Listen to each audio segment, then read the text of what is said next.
Whole sports all plays. Yeah. Whole sports all plays.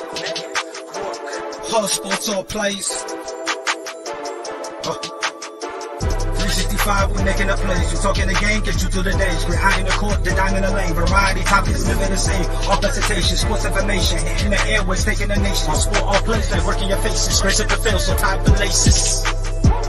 Whole sports all plays.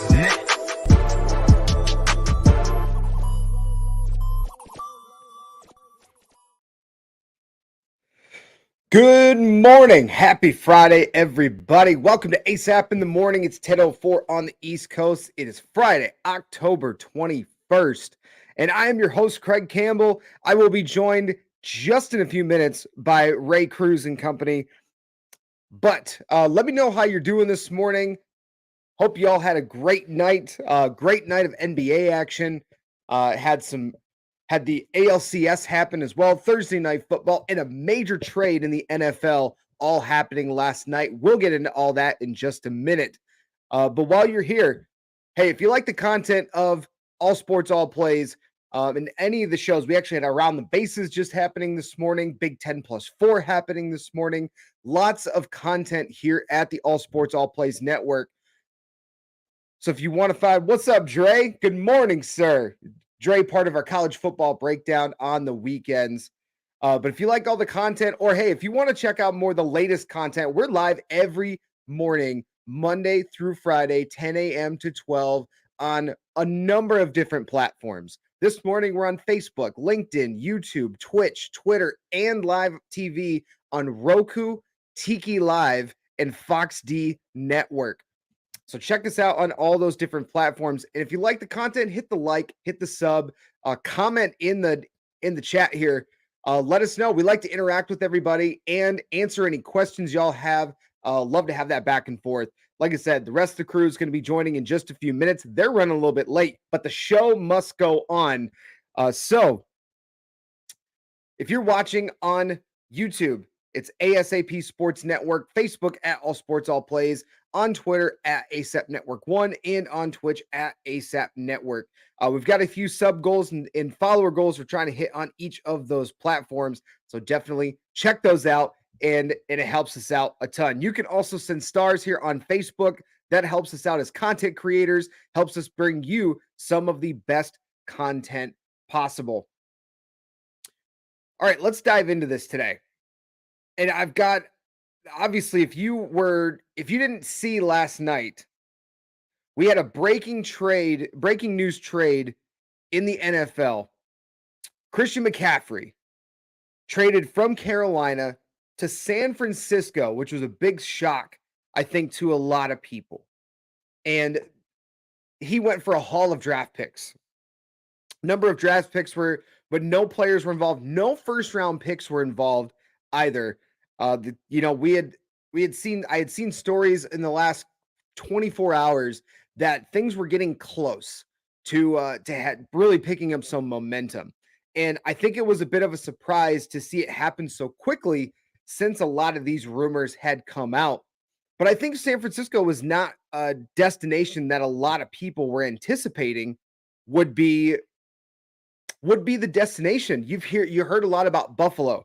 You heard a lot about the LA Rams being in conversation to pick up Christian McCaffrey's services. But from what Jeremy Fowler and a few of the people at ESPN closer to the situation we're discussing, is that a team like Buffalo supposedly was never really in the conversation at all. And based on how many picks had been transpired, how many picks have been traded, no first round picks were involved either. San Francisco supposedly didn't have any first round picks that they were willing to trade. And the rumor from Jeremy Fowler says that, well, the Rams didn't think they could compete. Well, if the Rams couldn't trade any picks, they probably don't really have any picks left to trade in this scenario. So that takes them out of the picture.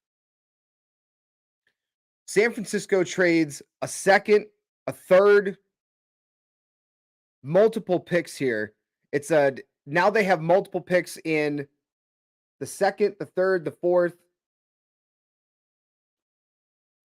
Huge blockbuster trade. Yeah, 2023, second, third, and fourth, plus a fifth rounder in 2024. So I take a look at how many picks that were traded.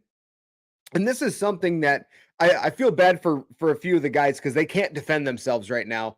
But I'm going to go in on them for a minute because it was said on this program that Christian McCaffrey, the hauls should be similar to what Russell Wilson was traded for.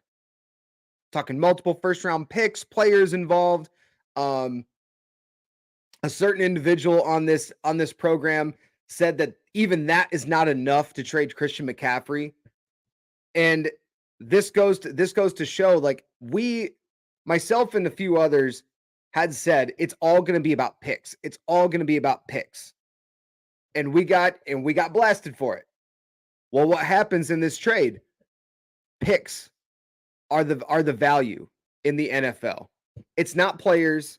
It's not, in the NBA. I compared it to the NBA last night. The NFL trade market is a fickle trade market because you have a guy in Christian McCaffrey who, when he's healthy, is one of, if not the best running back in the National Football League. In the NBA, this probably would have been multiple first-round picks because the first-round picks, draft picks aren't as much of a premium in the NBA unless you get a generational talent. In the NFL, you can get guys at any day of the draft. More likely they would be to hit in the first 2 days, but it's a lot different of a trade market in the NFL than it is in the NBA. So from that standpoint alone, a Christian McCaffrey is not going to be traded for nearly as much draft capital as you would expect. So this trade to me for it, I think the winner here is the 49ers if Christian McCaffrey stays healthy. Finally, the banner works. Fantastic. There it goes. But I think the winner here is the 49ers.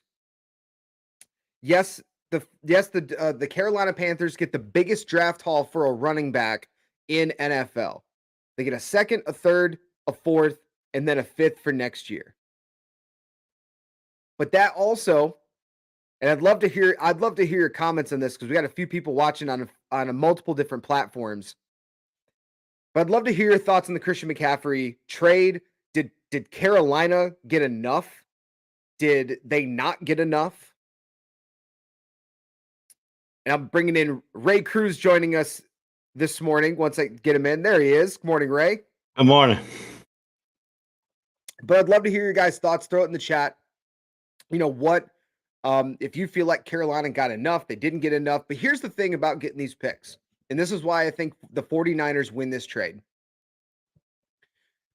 For Carolina, yes, you got 4 picks. But that also it has the expectation that you have a competent front office that knows how to evaluate, scout, and draft players and then develop those players. I don't have the confidence that the Carolina Panthers are going to be able to do that. I really don't. Not in the last few years, at least. Yeah, they got Brian Burns, who's a fantastic defensive end, fantastic pass rusher. But I feel like the 49ers won this trade because when you get Christian McCaffrey, you don't need him to be the bell cow running back as we've seen in a Kyle Shanahan system. You don't need that one bell cow running back. But if you throw Christian McCaffrey in with a guy like Deebo Samuel and with the other weapons that they have on this team, this could catapult the 49ers into another stratosphere in the NFC. The NFC West, everybody, I think it's 3-3, I think it was leading into last night, was the division leader. Yes. And that's the Rams. So the Rams and the 49ers. So this trade could put the 49ers into that first spot in the NFC West. Ray, I know we had talked about this. I'm not going to throw you under the bus too much, but I want to hear your thoughts on the Carolina trade? I was listening to this show on the way back home. I had to go help my father-in-law to get some picket fences and stuff for my military discount for him, so he wouldn't have to pay so much money. But anyway, I was listening to the show on the way here and coming up the stairs and getting my stuff set up. And I kind of understand what you're saying, but I look at it two different ways here. I look at it this way, that the Carolina Panthers look like they're tanking for the first round draft pick of the next year's draft. Basically, that's what this is. This is a fire sale for the Carolina Panthers. Second is, it's a big pickup for the 49ers because 49ers needs another player to put them over the hump against the Rams and win that division. So both teams actually won. I believe both teams actually won because, one, Carolina's trying to tank the season to get to that number one draft pick. That's my thought. And the 49ers picked up a player that can help them push them over to the number one spot in their division. So it's a win-win, but both situations. But like I said, if you look at the Carolina Panthers, when they got rid of Rule, they were and they got rid of Anderson because of discipline. That's what they said. I don't think so. I think it's just they're trying to deplete their roster where they can't win games and actually tank. He pulled a Matt Patricia where he didn't like him, so he traded him. Yeah. So I look at it this way too. But if you're looking at the Carolina Panthers, I know the Carolina Panthers fans that don't like what you're hearing right now is Carolina is now in a full rebuild mode. They say we can't win our division now. We have to get better. The way to get better is you trade McCaffrey around because they know I think they knew they won't be able to re-sign him. I think that was the thought. Get something for him instead of losing him outright with not getting anything for him. So they took anything that they had. They took anything they had to get them. So get him a second round draft pick. I think it was a little low, but still, you unloaded him. You got something for him. You got draft picks. So to me, Carolina Panther is taking the season for that number one draft pick and trying to get a quarterback out of the draft coming up. So I'm glad that you said that because if I'm not mistaken, I remember you telling me when this first came up that players should be involved, first round picks should be involved. It should be more than the Russell Wilson trade. But this is, so you're telling me that the biggest haul for a running back in NFL history is still not enough? No. Interesting. You got to understand, this guy's got talent. If he can stay healthy, that's the key. That's the first key. He's got to stay healthy. The guy can run the ball, can catch the ball. He can be the first, second, and third down back. You don't have to interchangeable him. He's all that in one. But you getting a second round draft pick for him is a little low to me, and not getting a player. Because now that what happens is I'll eat my words. I'll say it right now. Yes, I'm the one that said it. He's the one who's talking about me. I'm the one that said it. Okay, I don't back away from what I say. And we love you for it. But if you look at it, if you look at what they're doing now, and what I'm thinking they're doing is Carolina's tanking the season, and that's why they didn't go any higher. They just took the first best available offer. They took it. They'd say, "You get out of here. We got draft picks for you." Now we're going to replete this roster, and I think they're tanking because they're trying to get a number one pick for a quarterback, and that's going to be the thing because Baker Mayfield is not the answer. Yeah, they've got multiple former first-round quarterbacks, Sam Darnold, Baker Mayfield, in the room, and I think this trade tells me two things. This trade tells me two different things. One, the NFL trade market is extremely fickle, which something I talked about a few minutes ago. But the other thing is that it tells you that most NFL teams do not value running backs the way that they used to be valued anymore. Quarterbacks are like, look at Russell Wilson, for example. The huge haul that the Denver Broncos gave up just to get Russell Wilson and then sign him to an extension shows you where the value is by certain teams of where they value quarterbacks versus where they value running backs. And for right or for wrong, that's kind of where the NFL is. So I think from a talent standpoint, absolutely, Christian McCaffrey could have been bought for more. There could have been more picks involved. There could have been a first round pick. Supposedly, there were first round conversations talked about, but there were legitimately only two teams that were in these conversations with Carolina, San Francisco, and Los Angeles. Well, the Rams don't have any first round picks. They barely have any picks at all after making trades to get numerous guys, including Matthew Stafford. But the 49ers actually have some picks, but they're like, hey, we don't have a first round pick, or hey, we're not going to give you a first round pick. And Carolina just went, okay, all right, I guess we'll trade them. Like, there's still 2 more weeks for the trade deadline. There's some that just, it kind of tells me one of two things. Either they really, really just want to take, like you said, the first offer that came around, and hopefully that's the best one, or, wait until closer to the deadline, hope he stays healthy, hope he balls out for a week or two, and then trade him. This is the interesting thing right here. I'm going to tell you what, if you really want to know what the Carolina Panthers is going to do, watch the next 2 weeks. If they get rid of Burns, Derek Brown, or Moore, or Chain, they're tanking the season. If they get rid of any of these guys right here, they're going to be tanking the season. I'm just letting you know. So I think, to answer the question, appreciate the comment on Facebook, by the way. I don't know why I don't see that comment, but I don't see it in our little chat thing here. I think that right, I don't think Burns gets traded. He's in a rookie deal, and any team that trades for him is going to have the expectation that you're going to have to pay him. So I don't think that's going to happen unless it's somebody who's a kind of a rebuilding team that maybe has a decent amount of cap space that really wants to make an impact on their team. But I think somebody like DJ Moore would be like the next target. They don't, once they got rid of Robbie Anderson, they don't really have any more. They don't have any more weapons on that offense. So you could essentially just gut the entire offense, all your weapons, and start over. But I think somebody like a DJ Moore would probably be next in line. Derek Brown, maybe. I think maybe Brian Burns, I think, would be too much, because you would have teams asking, or you would have the Carolina Panthers asking for a first round pick, since that's what he was, and he's still in a rookie deal, and the team that trades for him is going to have to pay him. So I don't think that one's likely. I mean, if you look at DJ Moore, I mean, I would like to have him on the Jacksonville Jaguars. We need more wide receivers can break out. They help out Sage Jones and Marvin Jones and then, and Christian Kirk. If we get him in there, we can put him in the other slot on the other side when we go 4 wide receivers.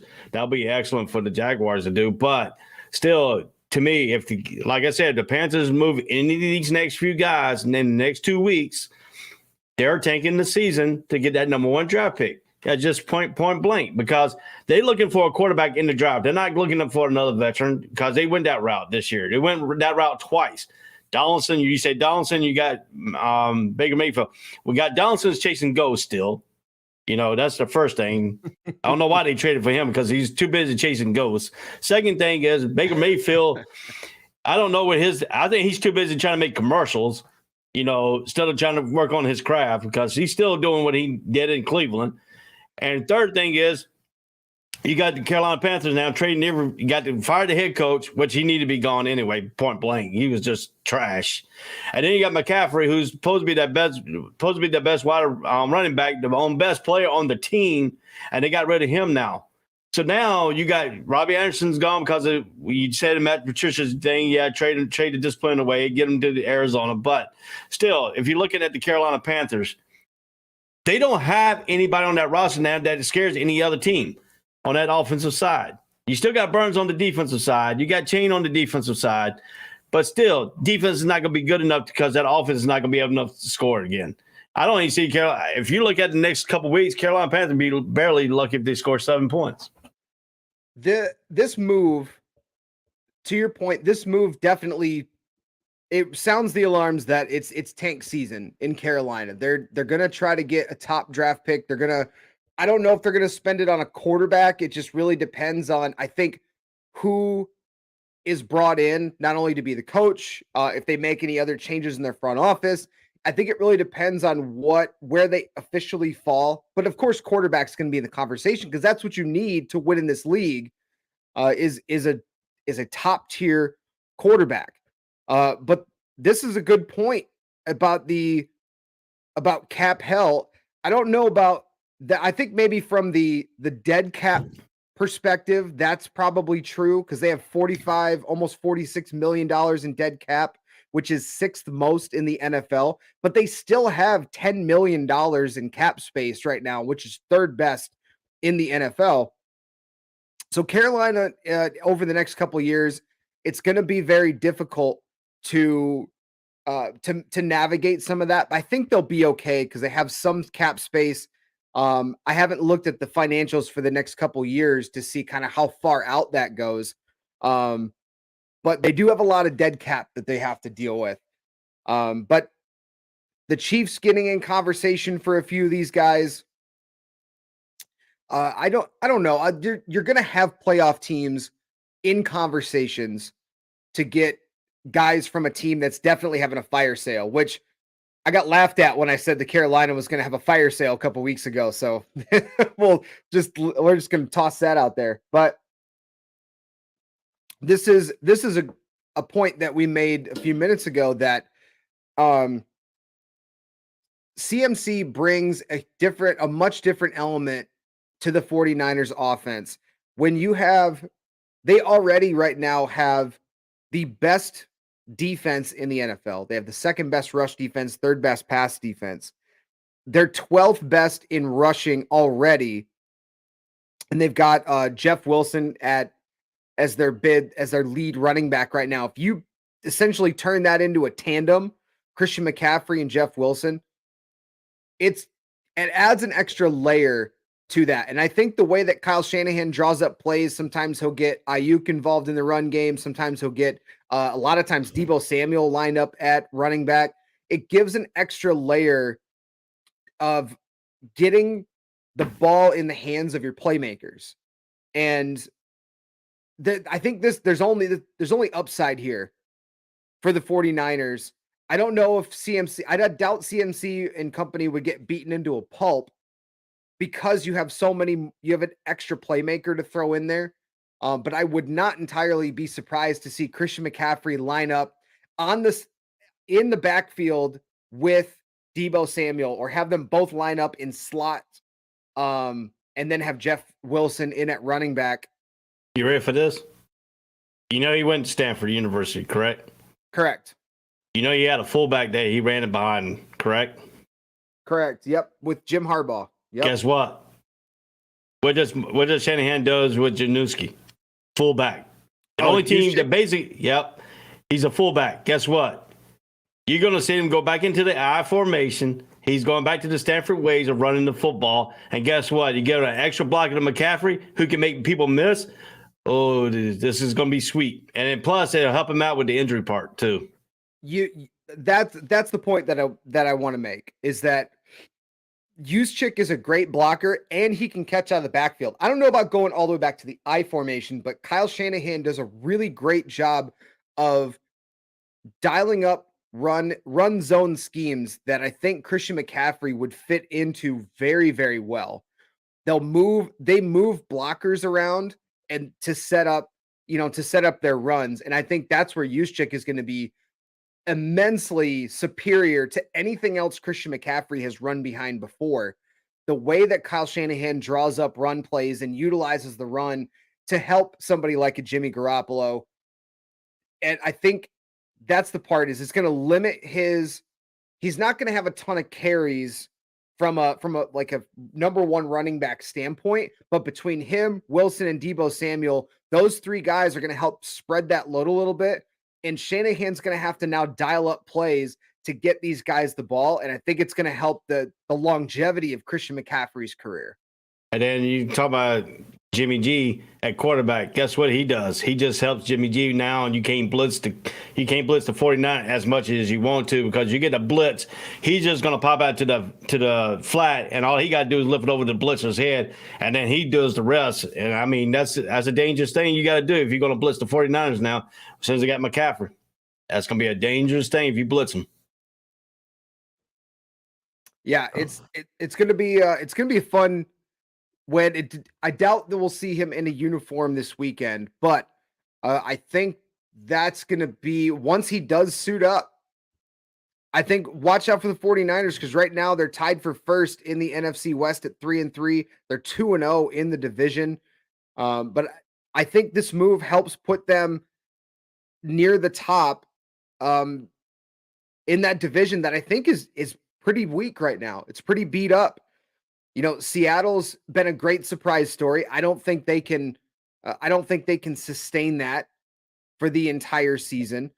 The Rams, we've seen they're having a lot of issues on protecting the quarterback, and they haven't scored nearly as many points as they're accustomed to seeing. And the 49ers do have a tiebreaker. Mm-hmm.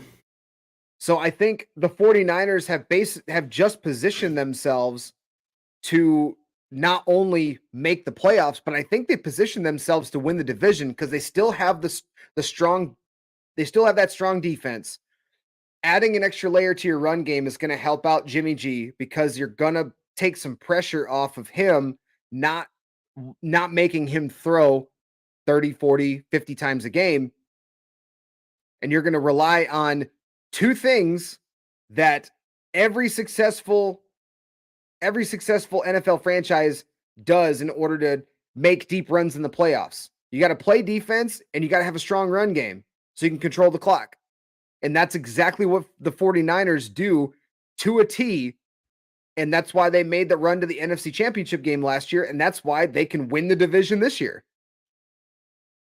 Now, does McCaffrey, if you worry about McCaffrey, that's going to help out Deebo Sanders too, going deep down the field too, because now you can put him on the same side as Deebo. You can put him in the slot too. You can run him in the slot. That's how the interchangeable McCaffrey is. For this is going to be an added dynamic they could do. They can put him in the backfield. They can put him in the slot on the same side as Deebo. So what your corners and your safety is going to do on that thing, because you got a mismatch if you put McCaffrey on the safety. If safety comes down and have to cover him, that's a mismatch. Point blank. Safety can't stay with him. So what you going to do, put a corner on it and put the safety on Deebo? That right there, that right there, if you look at that scenario or two and move him out, if you motion him out of the backfield, put him in that slot formation on the same side as Deebo, what are you going to do as a defensive coordinator? The 49ers just made the defensive coordinator's jobs tougher now by just adding Christian McCaffrey to the roster. Yeah, absolutely. I think, like I said, I've said it time and time again already today, that I think that adds an extra layer to the offense. I think it's gonna help out a lot on offense. It's gonna help Deebo Samuel. It's gonna help Jeff Wilson. It's gonna help George Kittle. It's gonna help Jimmy Garoppolo. You can't bring in a guy that's as talented as Christian McCaffrey and with the possibility to lighten his workload and spread it out to avoid injury. You can't bring him in and tell me that their offense is not going to get tremendously better, because you can do exactly that. I'm already waiting to see what it's going to look like when McCaffrey, Deebo, Jeff Wilson, Juszczyk, all those guys are on the field at the same time, because now you really don't know what they're going to dial up. Are they going to dial up a run? Are they going to dial up the pass? Are they going to put McCaffrey more out in like a slot and just have motion? Because that's what Kyle Shanahan likes to do. He likes to get guys moving around, and you can then also dissect the defense just with some simple motion. Yeah. So if you move those guys around and put them in different positions, get them the ball quickly and let them just do their thing, this offense is going to get tremendously better. And you talk about motion. You know what motion really is you motion somebody out. You're trying to see where the defense is in. If they're in the zone, if somebody moves out with the motion guy, then you know they're in man-to-man. So, I mean, basically that's what it helps the quarterback out too, and it helps the center out who's calling the protection too, because then you can find out if they're in man-to-man coverage. In man-to-man coverage, 9 times out of 10, you're in man-to-man coverage, you're going to be blitzing. So that gives the offensive line a little bit of advantage too. And Shanahan does that very well. He likes to help Jimmy G out as much as possible. He likes helping his offensive lines out as much as possible.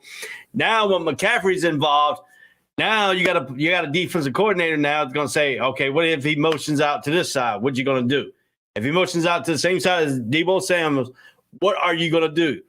You're going to force them to either put a safety on Debo or you're going to put a corner on McCaffrey. Or you're going to put the safety on McCaffrey and hope and pray to God that he doesn't beat him. I mean, that's a good problem to have for the 49ers. And, most people are now saying this trade right here could push the 49ers in that Super Bowl conversation. So. Yeah, I think with the remaining schedule for the 49ers, I just look at right now, they're already cracking the top 10 in rushing offense. The passing offense is still what it is. But I think by the end of the year, this 49ers team is probably going to be near the top 5 in rushing offense. I see this question here. Pro Football Explorer asked, I have a question relating to the 49ers. If Trey Lance was never injured, would the CMC trade feel invalid? I don't know about invalid, but the first few weeks, or I should say Trey Lance brings a different mentality, it seems like, to the team. He's still trying to find his way as an NFL quarterback. And unfortunately for him, he was just thrust into the starting position, whether he was ready or not. I personally don't feel like he should have been thrust into it because I don't think he's ready. I know like Pride and a few other guys in here have completely bashed Trey Lance like horribly over the offseason and leading up to the season. I think Trey Lance would bring a different aspect to the team, but I also don't know if the 49ers would be 3-3 if Trey Lance is at quarterback. They might not be in a position to where they make this move, because if they're sitting at 2-4, 1-5 with Trey Lance at quarterback, they don't make this move. So not to say they would have been 1-5, but I'm saying that if Trey Lance, like seeing how he looked out there on the field in the short time he was there, Jimmy G, you could tell when he came in, a team rallied around him. And they've responded very, very well to having Jimmy G back in the lineup. So that dynamic already tells me that I think the players wanted Jimmy G to be the quarterback. Maybe doesn't mean they don't like Trey Lance. Just I don't think he's ready yet. Like he's one of those guys that needs multiple years to sit, to watch, to learn, and then have him earn the starting spot. Not just give it to him, have him earn it. So I think they'd be in a different position, and this trade probably doesn't happen. And I agree with you on certain points. This trade would never happen if Trey Lance was still back there, because they probably would never won that one. They probably would have been 1-5, not advanced, not a chance to win the division in the 49ers' eyes. So this trade would never happen. This trade could have happened if it just could have brought the Chiefs in play to McCaffrey if the 49ers didn't do what they were doing. Now the Chiefs got to worry about this weekend. They're hoping that McCaffrey doesn't play, because that gives them now a chance that McCaffrey could hurt them on the field, because the 49ers play the Chiefs this weekend up in the 49ers home stadium. So, that's what the thing is. But you also got to look at it this way too. Let's put this in bed here right quick here. This trade was happening because simple reason is the 49ers believes they have a team that can compete in the playoffs and get them to the Super Bowl. That's how this trade has really been made. Everybody wants to talk about me saying, yeah, they need players, blah, blah, blah. This trade was only for the 49ers' needs of getting to the playoffs. They thought McCaffrey would put them to the next level. With Trey Lance there, this trade would never happen. I believe that. This trade would never happen, because Trey Lance, the team would have been 1-5. Still be 2 games behind the first place right now, but still, Trey Lance, it will give him an added dimension to help Trey Lance. Don't get me wrong, it will help him because he can move with his legs and stuff. But Trey Lance needs to get better in the passing. He needs to get back in his accuracy, because right now, Trey Lance is not the answer for the 49ers. Jimmy G is the best answer right now, and people are going to laugh because the way Jimmy G has played the last few years. But I think adding McCaffrey now gives Jimmy G a little bit legit, not getting pressure all the time. And if he doesn't get pressure, Jimmy G's a whole lot better quarterback under non-pressure than he is under pressure. Yeah, and the point here is that this comment, the 49ers are in win now mode. You just made the conference championship, and making that move to say, hey, Trey Lance is going to be the quarterback, but we're keeping Jimmy G. And this team is very well set up right now because, again, I said this in the offseason. I got roasted for saying that the 49ers are going to make the playoffs, and the 49ers still have a strong defense. They can run the football. And when you have Jimmy G at the quarterback position, he's not a guy that's going to go out and try to beat Aaron Rodgers. He's never, I shouldn't say never. He hasn't been that type of guy. He knows, the coaches know his skill set. This team making this move at 3-3, knowing that their next couple games, they have Kansas City and LA Rams, and then a bye week. So knowing that these two games over the next 3 weeks are very critical, and to get Christian McCaffrey involved as quickly as possible, that's why this trade, I think, was made on a Friday, because they can still, I believe, if I'm not mistaken, they can still get him on the active roster to suit up and play Sunday. If this trade happened on Saturday, that would not happen. He wouldn't be able to suit up. But I believe because the trade happened technically last night and today, he can suit up this weekend. So it's a possibility we could see Christian McCaffrey in a 49ers uniform this weekend. How about this? Take that scenario you got right there. You say the trade happened last night. How about if that trade happened early that morning? And then we'll hold it. And the 49ers told them to hold the announcement until later on that afternoon. Teams do that. Teams do that for a reason. Not to give the other team that they're playing against that ammunition right away. Say, hey, I got a few days to prepare for this guy. But then again, I don't think the 49ers are going to rush McCaffrey out there without knowing the playbook. You got to know a little bit of the playbook, Well, here's the thing. As far as like a running back, for him, they can still dial up, screen plays, draw plays are draw plays in the NFL. None of that changes. You can dial up a certain amount of plays to get him in there that he doesn't have to learn much of the playbook. You can just literally, hey, line up here. We're going to hand it off. You're looking at this gap and boom, go. That's the type of player that McCaffrey is. You can just put him in there. You can just put him in there and tell him, hey, you're looking at this gap when the ball is snapped, boom, go. And he'll go out and do it. Damien's question, for y'all think now that McCaffrey is there, that Debo could leave after the season? Absolutely not. Because Debo is in a different scenario. He just got a contract extension because there was that going on in the offseason. So Debo's not going anywhere. And Debo brings a slightly different skill set than Christian McCaffrey. And of course, McCaffrey with his injury concerns, his age, and all that too. I do not believe that they're going to move on from Debo whatsoever.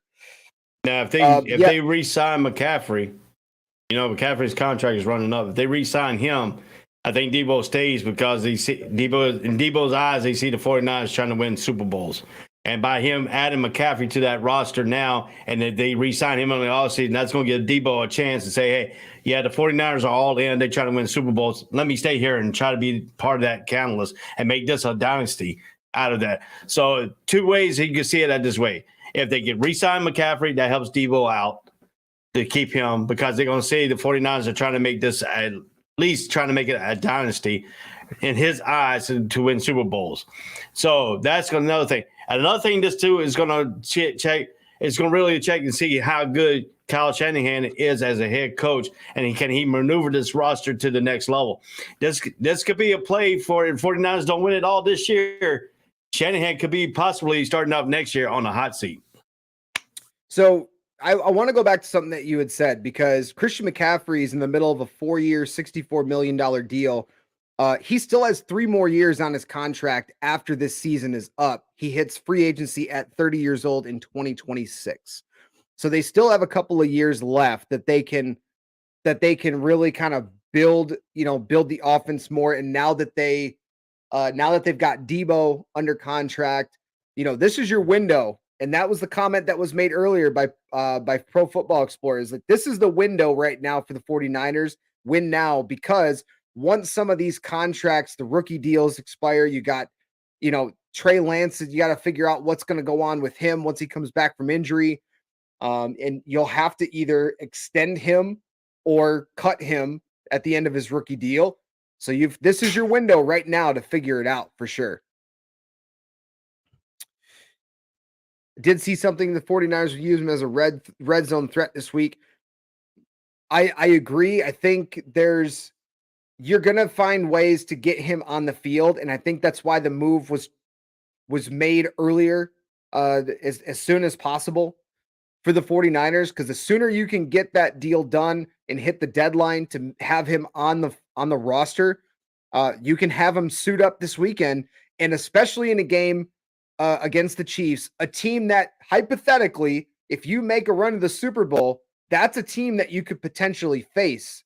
So you want to make sure that you do what you can to get McCaffrey integrated into the team, because next week you've got a division rival in the Rams at LA.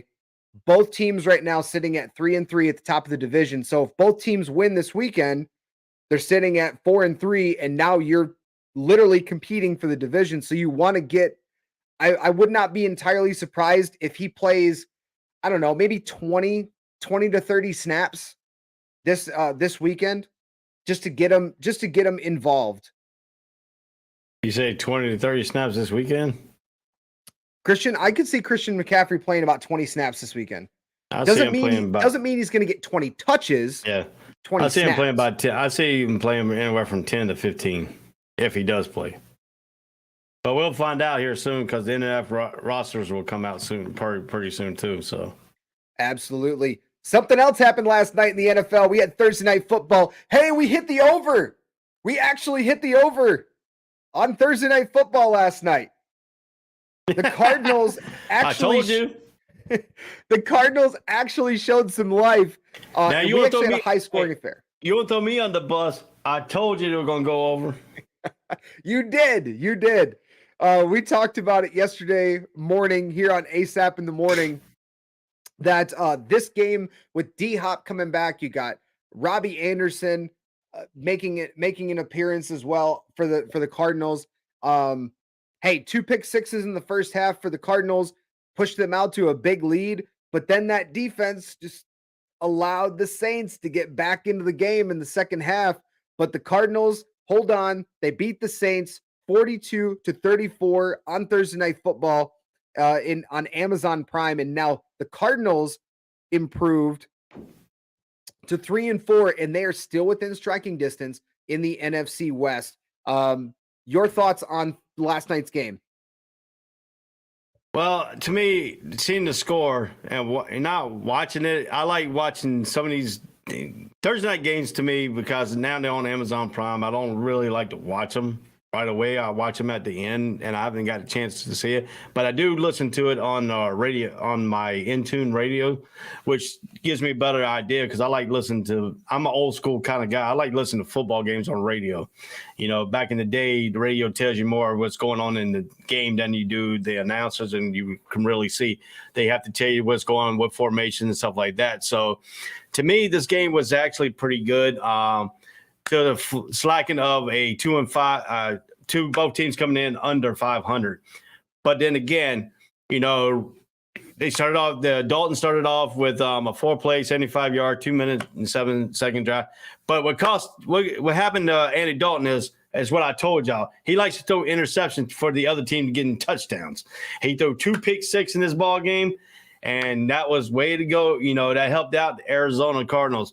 But the thing I was trying to look at here, I want to look at the how they implemented DeAndre Hopkins back in this ball game too. But I mean, to me, you know, he didn't leave in receptions. Yeah, he had 10 receptions for 103 yards, so he really didn't miss anything coming back in. He actually helped the team out with 10 receptions of 103 yards. That's impressive coming off an injury. He hasn't played all season long.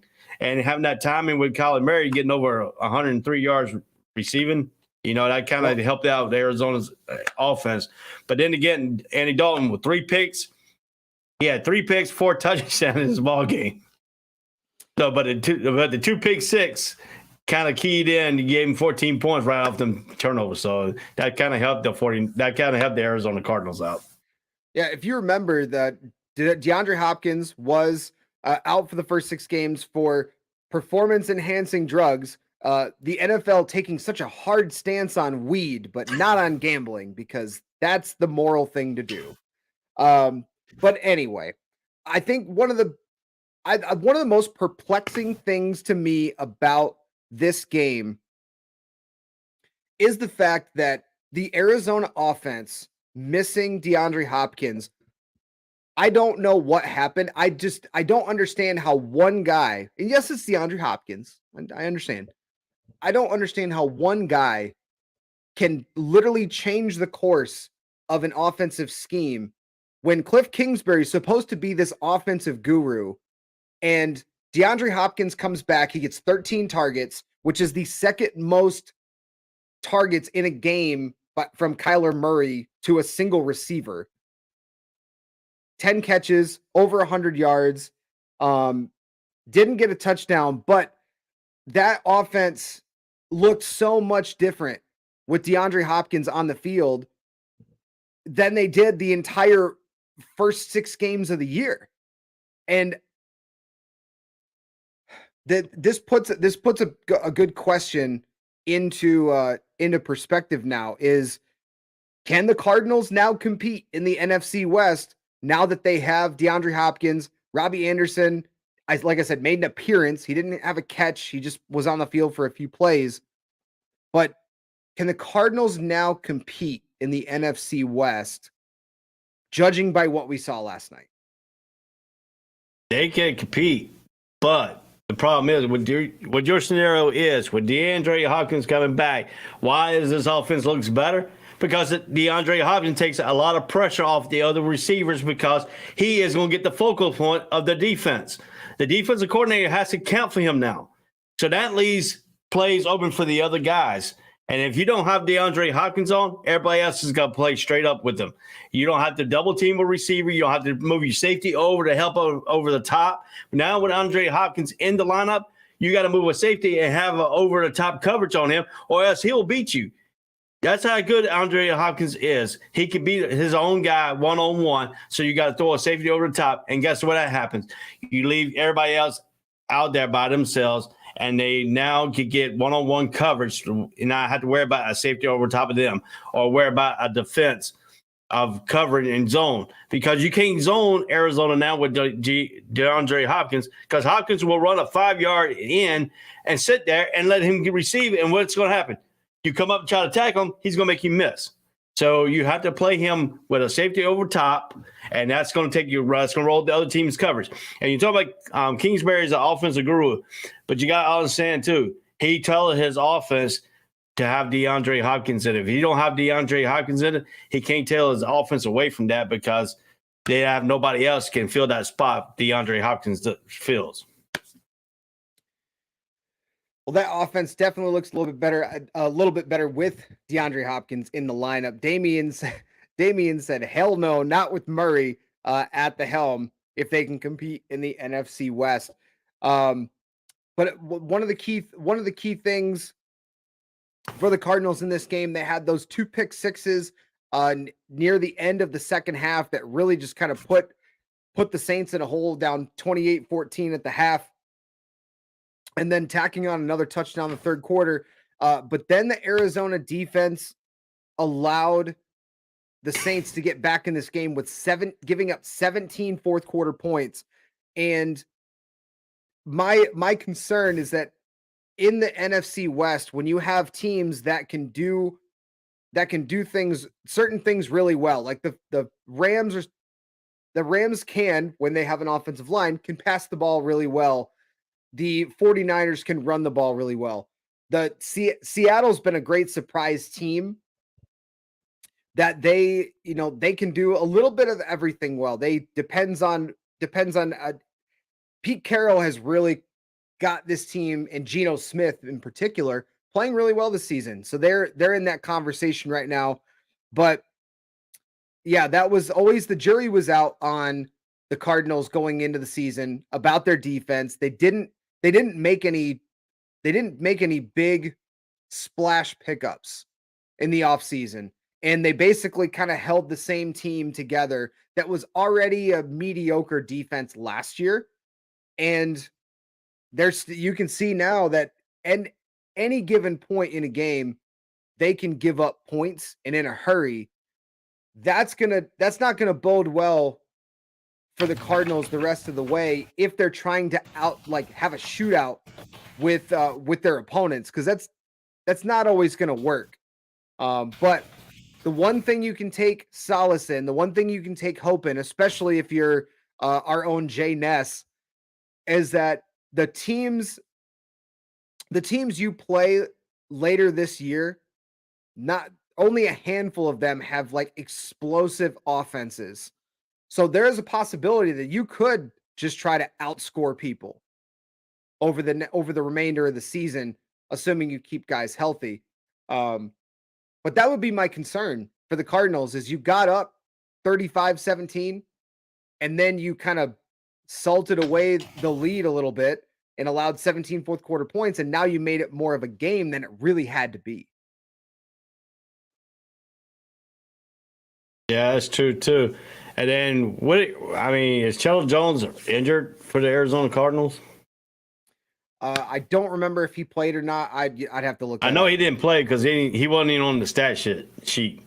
That's the problem right there with the Arizona defense, because that's your pass rusher. That's the one who can get after the quarterback. That's the one who had a great season last year for the Arizona defense. So if he's out, that missing key right there, it puts Arizona's defense behind the eight ball, because J.J. Watt is not like he used to be the most dominant force. He only had 2 tackles, 1 solo in the game itself. So were you thinking about Chandler Jones? Yeah. Yeah, he's not on the team anymore. He's not? No. Where did he go left to? in the offseason. He's a Raider. So that right there. There you go. He's on the Raiders. Okay. But I mean, without him, that goes your defense right there, because everything's keyed on J.J. Watts now, and they get double team J.J. Watts. You got rid of your person that was helping J.J. Watts on the other side. So I mean, that puts the defense behind the eight ball. That missing cog right there.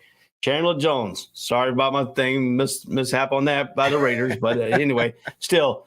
But Chandler Jones is the missing piece for the Arizona's defense, because that took a lot of pressure off of J.J. Watt. And now you got all the pressure back on J.J. Watt. The defense is going to be benign because they have nobody on the other side that is causing any havoc. So that's, the front seven of the Arizona Cardinals needs to get more pressure on the quarterback when they go back to pass than they have in the past. But then again, you played the New Orleans Saints with Andy Dalton, who is keen to throw a pick six to the other team, which he did twice, and he scored 25 points. Arizona did in the second quarter, so that offset that 17-point quarter for the New Orleans Saints. The New Orleans Saints had to climb up a hill when they gave up 25 points in the second quarter. I'm sorry. So. Yeah, the Arizona Cardinals did something they haven't really done in a while, and that was run the ball effectively. Devin made the comment here that if they can replicate their run game like last night, 137 yards in the ground. Benjamin had 92 yards and a touchdown on only 12 carries. Kyler Murray had 30 yards, 7 carries. Ingram got himself a touchdown as well. But yeah, there it goes. Get that out of here. Why do you think Arizona's running game was so good effectively today than they would have in the past? DeAndre Hopkins is back. So now that it leaves the pressure putting 8 men in the box trying to stop somebody's run. So you can't do that no more. You cannot put an 8 man in the box to stop the Arizona's running attack. Arizona's running attack is going to improve tremendously while DeAndre Hopkins are in the lineup, period.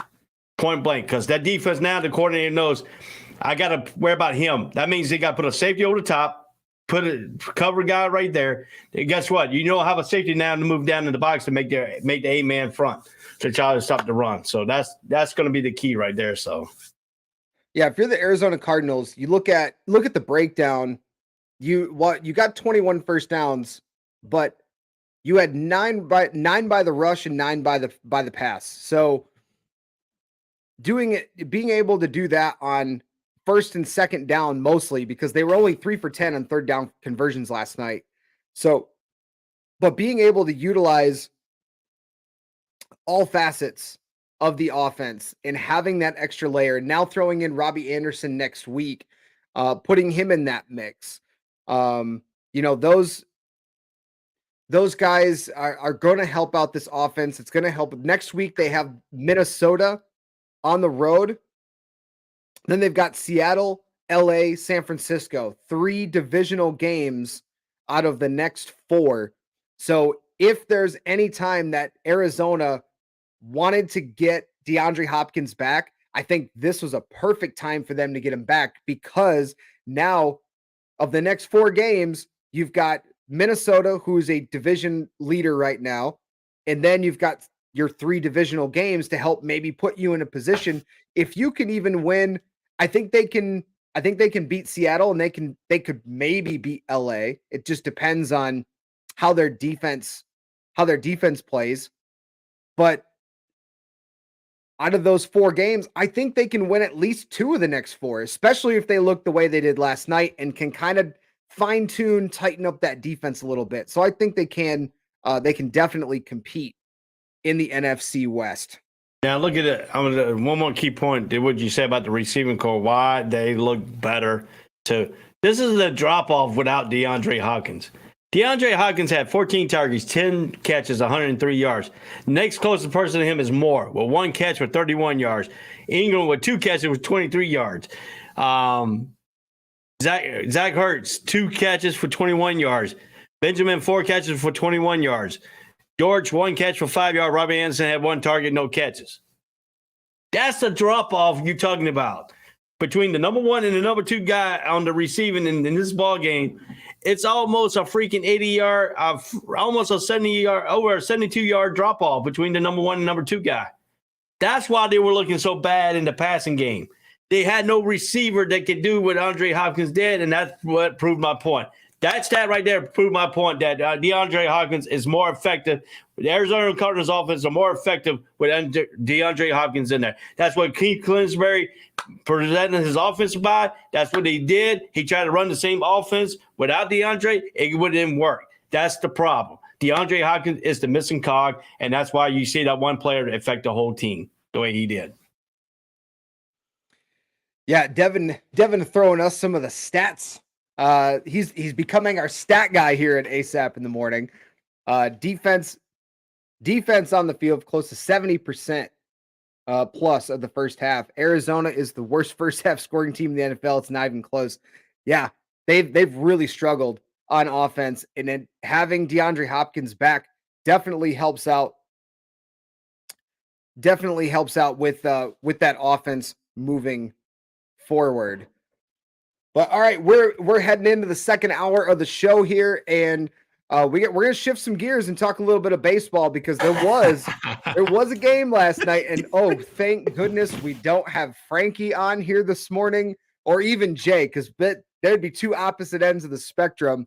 But game 2 of the ALCS happened last night. The Yankees find themselves down an 0-2 hole in this best-of-7 series.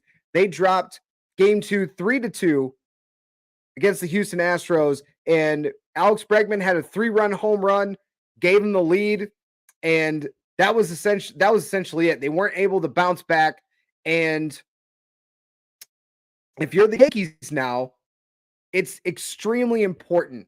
Like, I guess I should say now the question, how confident can the Yankees be heading back to New York, being down an 0-2 hole in the ALCS? What did I tell you yesterday when we talked about this? What did I tell you yesterday? If the Yankees go to 0-2 hole, it's going to put pressure on them to win all 3 games at home, because now they got a mentality that they haven't won a game in Houston in this series So now they got to go home and preserve their home field advantage of the next 3 games. So what's going to happen is if Houston takes one of the 2 games, that's going to even put more pressure on the Yankees to come back because they got to at least take a game, at least 2 games back in Houston to win the series if they do that.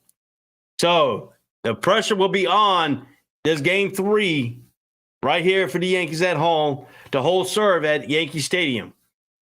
Now, if they could take these next 3 games at Yankee Stadium and go back 3-2, then the pressure will be back on Houston.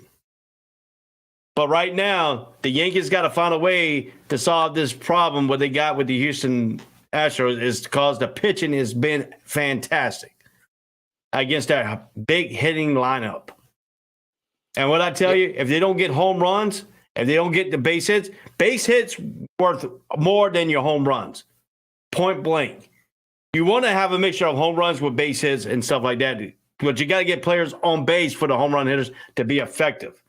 Houston does not have to do that. Houston plays small ball, can play small ball and long ball with you. And that's the dangerous team right there when you got teams that can do both. Yeah, absolutely. They got that 3-run homer from Bregman in the bottom of the 3rd, and then the Yankees answered back in the top of the 4th inning with a 2-run homer. But from there, just could not get any more answers. And I mean, Framber Valdez, he had 101 pitches last night. He had 9 strikeouts through 7 innings. That's, I think just the way that the pitching has been for the Houston Astros so far this offseason is really what's going to help carry them because, like you mentioned, the Yankees are a big boom or bust team. It's home runs or bust, essentially, for the most part. But Severino didn't play too terribly either. He went 5 1/3. He did give up the 3 runs, but he had 6 strikeouts. He just gave up that 3-run homer to Bregman. But the thing that I think about with the Astros is the fact that you're winning games, you're winning series, even without Altuve really showing up. Altuve has been MIA like the entire postseason, it feels like. He went 0 for 4 again last night. He had a strikeout, but he left 3 men on base. His average right now is zeros, all zeros. His on-base percentage is .080. For a guy that you expect to, help produce and get on base, get guys in, he's not been able to do it. But the Astros are still up 2-0 heading back to New York. Pena went 1 for 4. Alvarez went 1 for 4 with 2 strikeouts, left 3 on base. Obviously, Bregman had that 3-run homer. But I mean, I just think that the Houston Astros have the Yankees number. They just really do. It doesn't matter what year it is. The Yankees can't or have not built their team in a way to beat the Houston Astros. They're building their team for the power hitters, the home run ball, which is fine in the regular season. You get 62 home runs out of Judge and you have 99 wins. But when you play a team like the Astros in the playoffs, in the postseason, you got to be able to be a multifaceted baseball team, and that's not something I think the Yankees are. They're very one-dimensional. See, if you look at last year's World Series between the Houston Astros and the Atlanta Braves played small ball to long ball. And that's what got the Braves into that win against Houston, because Houston's pitching was dominant again last year, but the Braves also played small ball to long ball. The Yankees cannot do that. The Yankees cannot play small ball to long ball. They played long ball to nothing. If you get base hits, that's good because you got a home run hitter coming up behind you. But then 9 times out of 10, that home run hitter either strikes out trying to hit a home run or puts a base hit in there, and it really doesn't do anything for your offense. Baseball, you got to look at it too. Yankees looking for glamour. Your glamour is the home run. Everybody comes to baseball looking for the home run out of the ballpark. That's what fans are looking for. The Yankees give you that. But if the Yankees can't get players on base for that home run ball to hit, you're only getting one run with a home run, a solo homer. You're only getting one run. Meanwhile, Houston has got base hits, and they hit a home run, they're getting 3 runs. Not just 1 run. They're getting 3. So, to me, to build a baseball team, and I have told people this, and people look at me like, why are you building baseball? Why can't we have a bunch of power hitters? You're seeing it right now with the Yankees and against a team that's got both. Got power hitters and got people that can put ball in play and got pitching. You need to build a team that can do both. Few home runs sprinkled in, base hits on the other, play small ball to long ball, and you got a complete baseball team. Right now, the Yankees are not a complete baseball team. They're just a glamour team. And Frankie can hit me all he wants to, come in here and bitch me out all he wants to. That's fine. But I will stick my guns. Right now, the Yankees is not but a glamour team.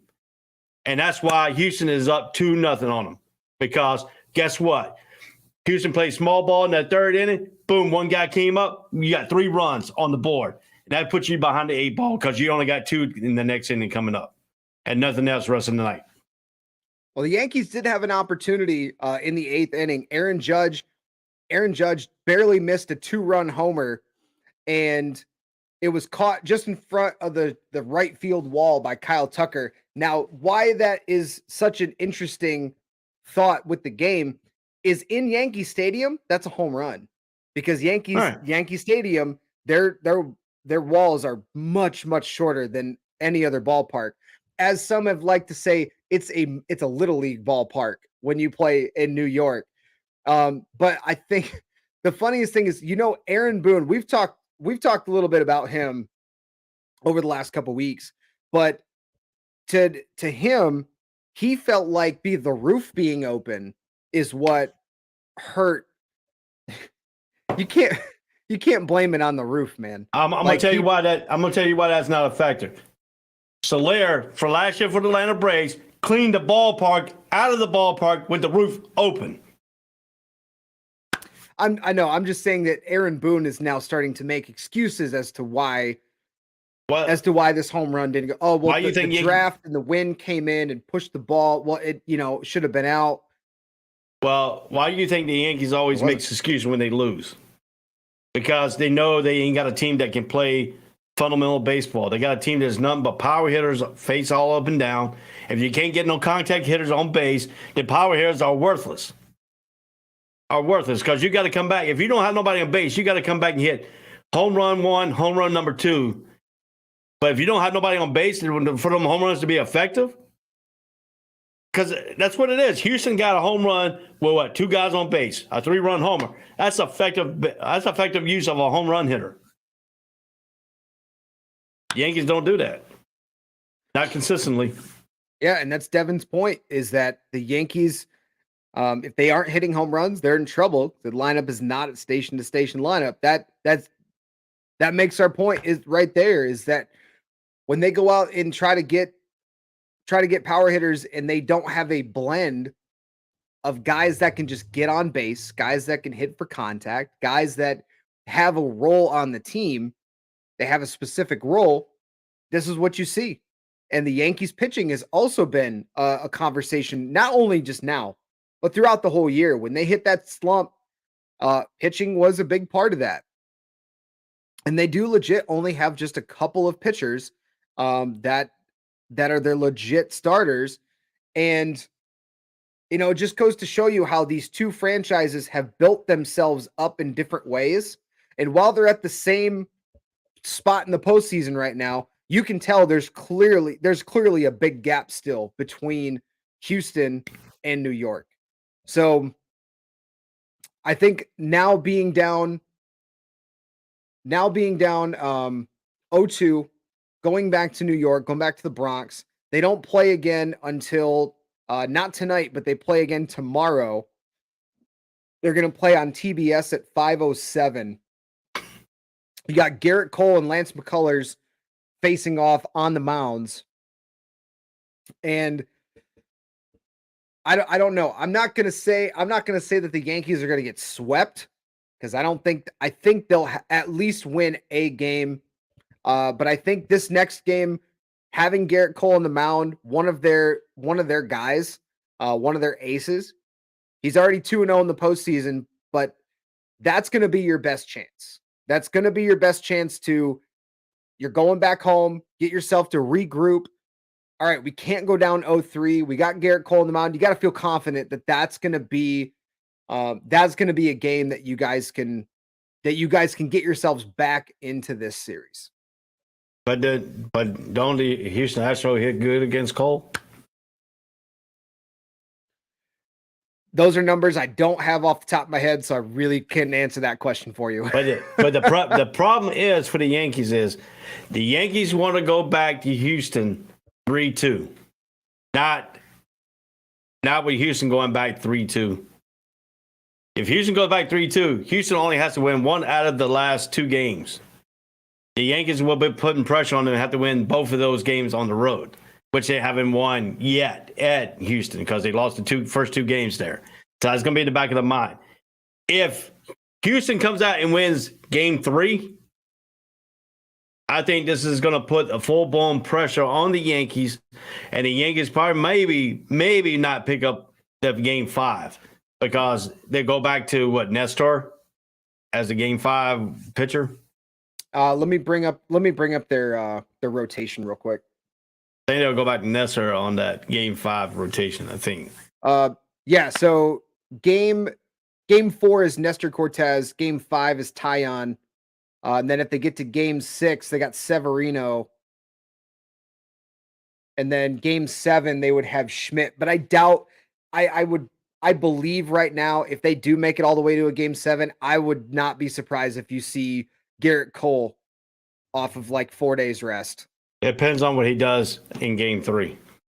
Yeah, I think if the Yankees can win, if they can win game 3 at home with Garrett Cole on the mound, they have a potential. They have potential to also win game 4 with Nestor Cortez on the mound, because then in game 5 you got Taillon versus Verlander, and that I mean, anytime Verlander has shown, going back to his days in Detroit, he eats the Yankees lineup. He always eats whenever he faces the Yankees.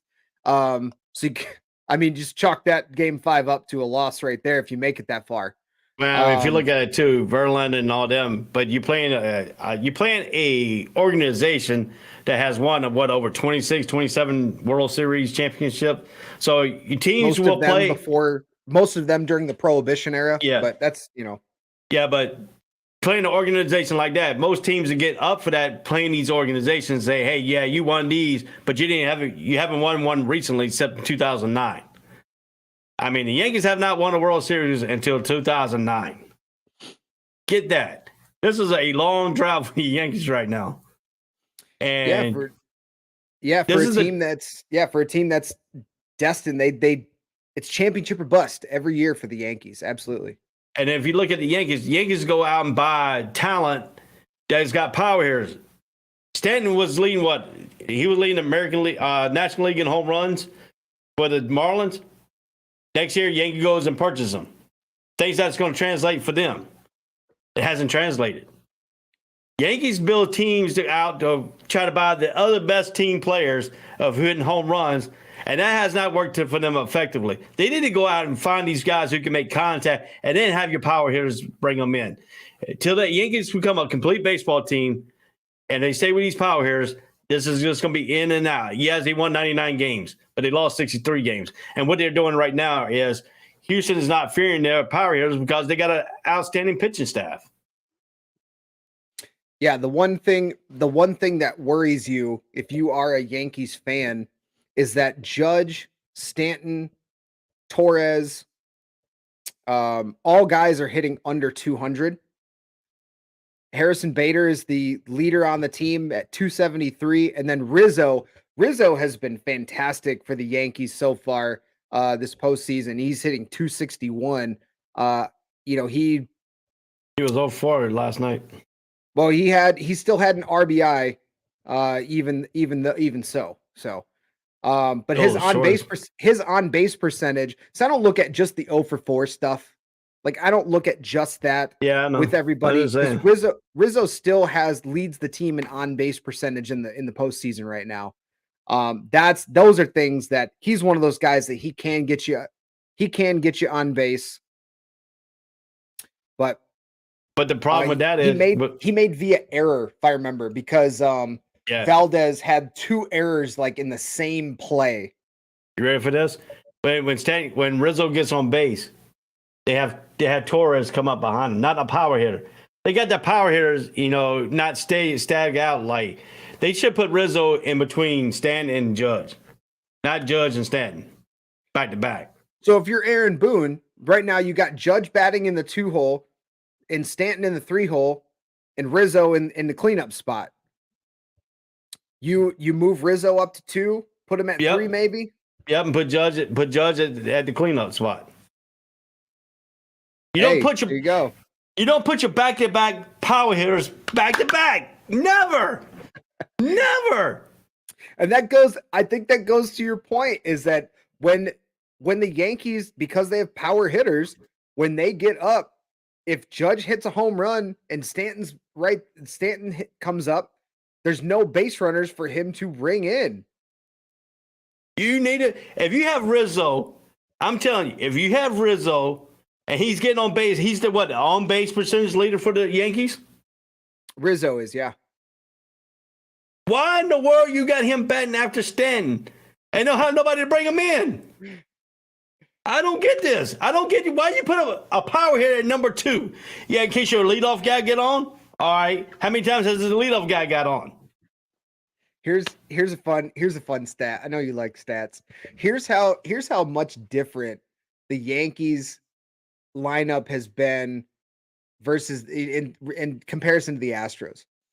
The Yankees have 2 guys in their lineup that have an OPS higher than 700. 2 guys. Okay. Harrison Bader's got 1.203, phenomenal OPS. And then Rizzo's got 979.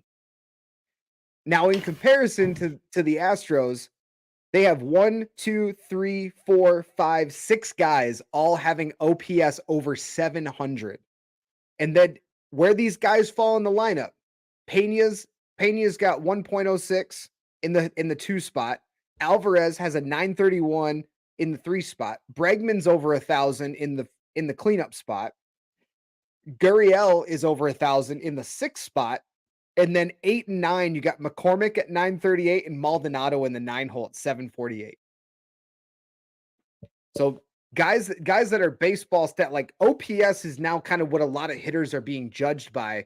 And that just shows you the stark contrast between how the Yankees set up their lineup and how the Astros set up their lineup. They're set up to not only like, okay, we just got to get through Judge and Stanton and then we're fine. No, the Astros, it's like, okay, you got to worry about Altuve eventually is going to have to turn it around. Like he's got, I think, the longest hitless streak since the 1960s in the MLB postseason. I don't remember the year, but it was the 1960s exactly. But you get through Altuve, then you got Pena. Alvarez has been a monster. Bregman, you saw what he's capable of last night. And then you get down to Gurriel, McCormick, Maldonado. All those guys, it just shows you the stark contrast between how they've built their franchises. And I think one of the key points of why the Astros are leading this series and have had the Yankees number in the last number of postseasons. But if you look at it too, when Bergman came on and hit that home run, the first 3 guys, he had 2 other guys on base when he came up to hit the home run. That home run was worth 3 runs. To basically, if Stanton and Judge came back to back and hit home runs, they'd still be down 3-2. Why does Aaron Boone and the Yankees don't put hitters in front of these power hitters? I don't understand that. I understand they're trying to get more bats at them, but sometimes the more bats don't work because a home run's only by themselves only worth 1 run by itself if you have nobody on base. And that's what the Yankees does. The Yankees don't put nobody on base, and these guys come up and hit home runs. And sometimes they might get the last little bit of the order on base for Judge to come up and hit them in. Maybe, if they're lucky. But if you play winning baseball like the Houston Astros are playing, they space out their hitters accordingly to what they need, and they get affected. Sometimes they play small ball with you. These power hitters don't hit home runs every time for the Astros, but if they hit a double and you got a person on front of you, boom, more likely than not, you're going to get an RBI off of it. Absolutely. Well, game 3 for the New York Yankees and the Houston Astros is going to be not tonight, but tomorrow night. Tonight, we do have the NLCS matchup. I'm trying to get the times and all that stuff. Computer's not really 7:37 tonight. 7:37 tonight on FS1. The game 3 is San Diego at Philadelphia. Series tied at 1-1, and now moving back in. Back into Philly. Hitting my mic here. All right, let's move on to some NBA. Last night we had the Clippers and the Lakers, and then the Bucks and the 76ers. I'm not gonna do game recaps because I'm not diving into all that. But what I will say is we talked there's Mikey. Mike on the mic here on ASAP Network. Hopping in right now. I think he's done with his class this morning. Might see a Mikey appearance here in a minute. But I think my takeaway from this game, and I watched a bit of the Lakers and Warriors earlier this week. I said it on this show the day after, and I'll say it again. And I know LeBron says he doesn't want to harp, in his own words. He doesn't want to harp on the shooting woes for the Lakers. It's okay. I'll do it for you, LeBron. The Lakers have 0 shooters. 0. It is awful. I could have told you that. I looked at the Lakers roster when they built this roster for this year. I said, Darvin Ham's going to have – I told my buddy. I got a Laker fan and that was stationed with me in the Navy. He's a big-time Laker fan. His whole rack was purple. We had to tell him he had to repaint his rack back to the natural color. He changed his rack to purple for Lakers. He had Lakers blasted all over the thing. I talked to him. I said, when Darvin Ham takes over the team, the Lakers are going to have no shooters. And he sweared up and down, oh, yeah, he's going to get shooters. They have no shooters. They have nothing. And nobody's scared of LeBron or Anthony Davis anymore. That fear factor of LeBron and Anthony Davis is gone. Period. The Lakers, usually LeBron and Anthony Davis will give you at least probably about 40 or 50 wins by themselves because people will get scared of them when they're in their prime. But Anthony Davis has been hurt too many times, doesn't fear me. LeBron is getting older, doesn't fear me. Because they have nobody else. You can take those two guys away. Who's going to beat you on the Lakers? Nobody.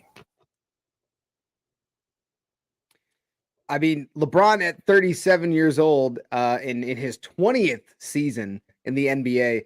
I know last night he had a nasty coast-to-coast drive and dunk, which at his age was it's insane that somebody that age and playing that many years in the NBA can still do something like that. But Gonzo, I know you just hopped in with us this morning. Good morning, sir. How you doing? Good morning, guys. I'm doing pretty good. Other than traffic, brother? If traffic wouldn't have took me so long, I'd have been on a little bit quicker. But hey, that's all right. We're happy to have you here. ASAP in the morning. We're talking some NBA.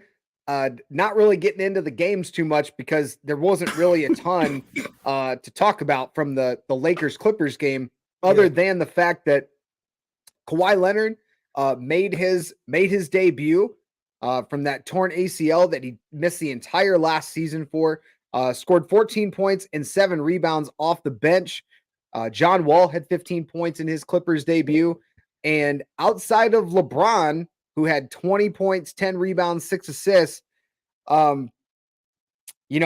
it wasn't the fact that on the stat sheet you could look at that and say, okay, well, Lonnie Walker had 26 and Anthony Davis had 25. But if you look at somebody like Russell Westbrook, 0 for 11, that's the first time he was scoreless from the field since 2016, I think it was. But when you look at how this team is constructed, and that was the question that I posed to Ray as you were kind of hopping in here, is with how bad this shooting performance has been through the first 2 games for the Lakers, can they possibly make the playoffs still, or the play-in game with how bad their shooters are?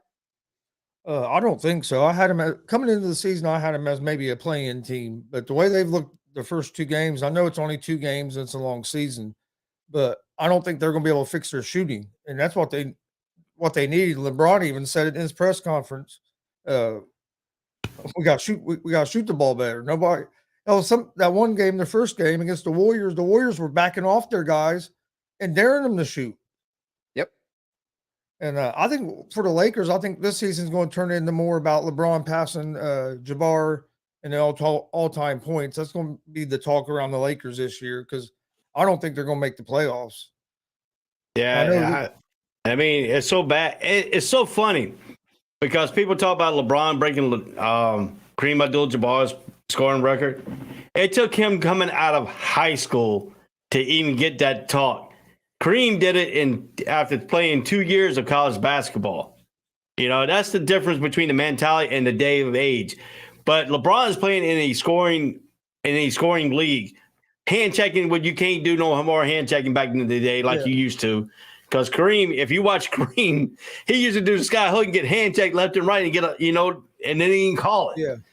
And I mean, fundamental basketball and the Lakers is, what's the adjective? They had a thing with Michael Jordan is you let Jordan score all the points, you stop everybody else, you stop the Bulls, correct?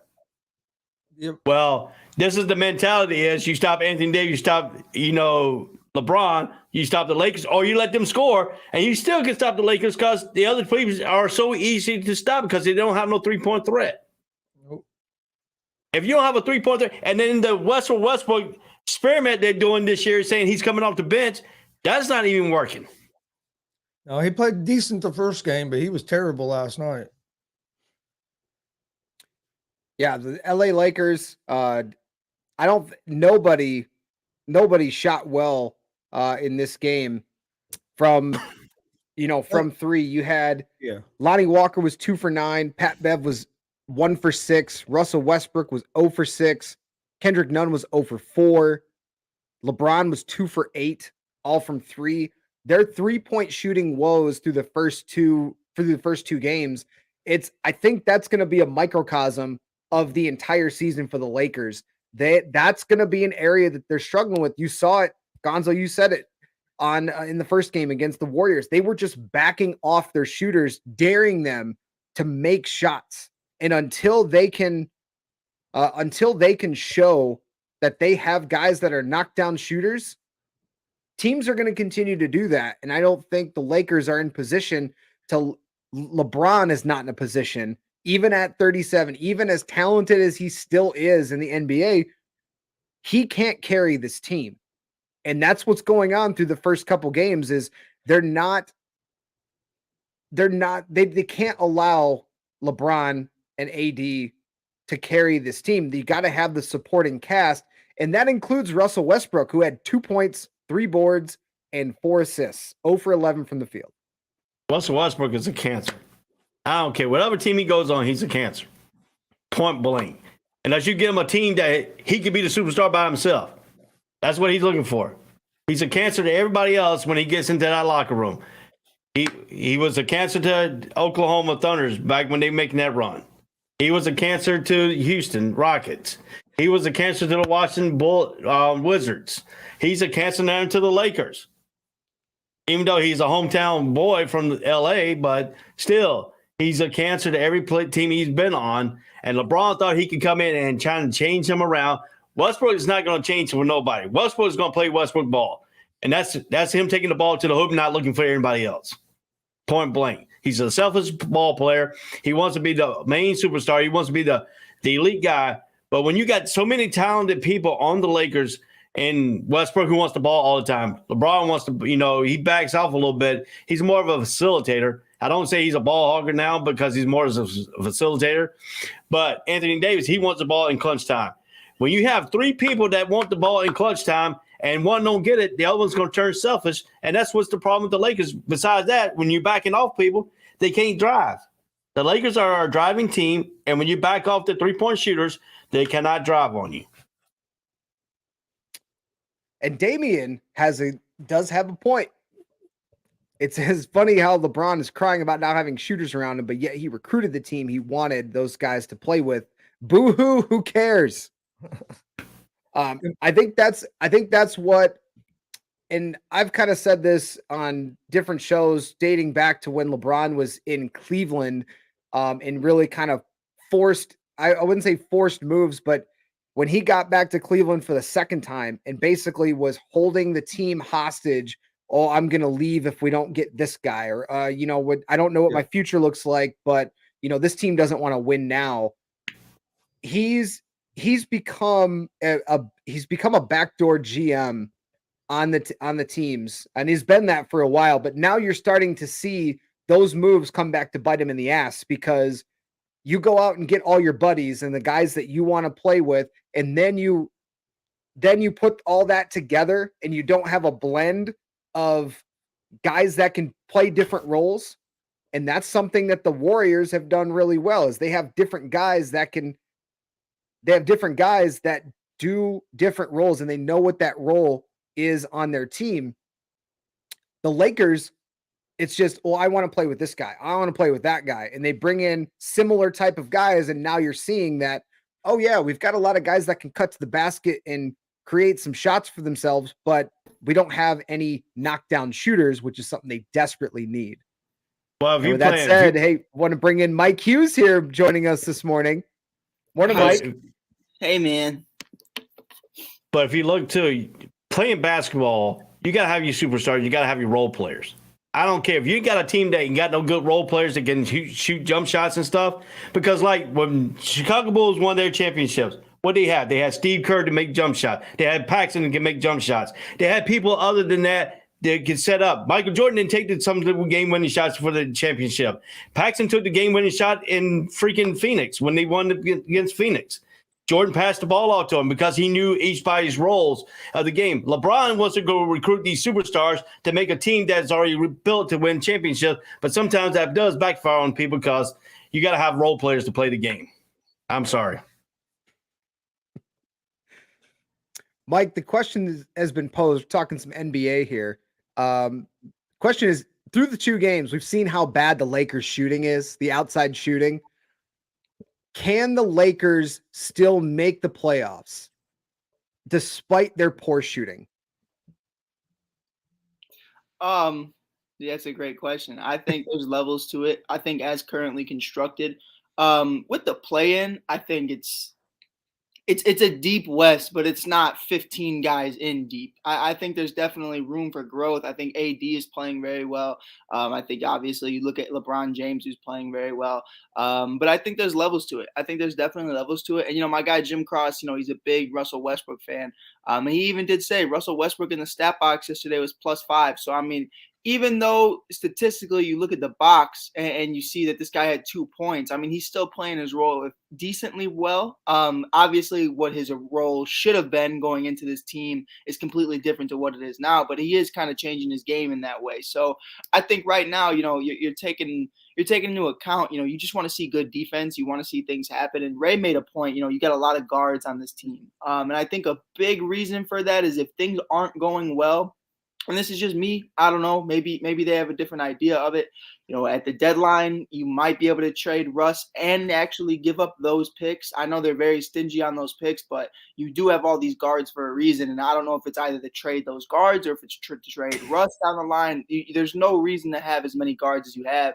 And from the field goal yesterday, you have Russ goes 0 for 11. You have Kendrick Nunn, who I think goes 1 for 7. And then you have Patrick Beverly, who goes 0 for 7 too. And it's like, first of all, two of those guys are Chicago boys, and it's you hate to see it, but I mean, we also hate the purple and gold. So I mean, it is what it is. But it's one of those things where you really just got to get a guy who just does his job efficiently well. And someone who they could have had was DeMar DeRozan, and DeMar DeRozan from the field goal percentages is one of the best to ever do it. So I mean, it's the conversation right now to where, kind of like what Ray said, you need those role players, and sometimes role players become superstars, and that's what it is. DeMar, they were viewing him as a role player. They didn't view him as, what he is right now, DMVP, or as Rob Scott says, DeMar DeChosen. Like they didn't see it that way. And now he is, and I think that's something they didn't plan for, and I wouldn't blame that on Bron specifically. I think, the Russ idea,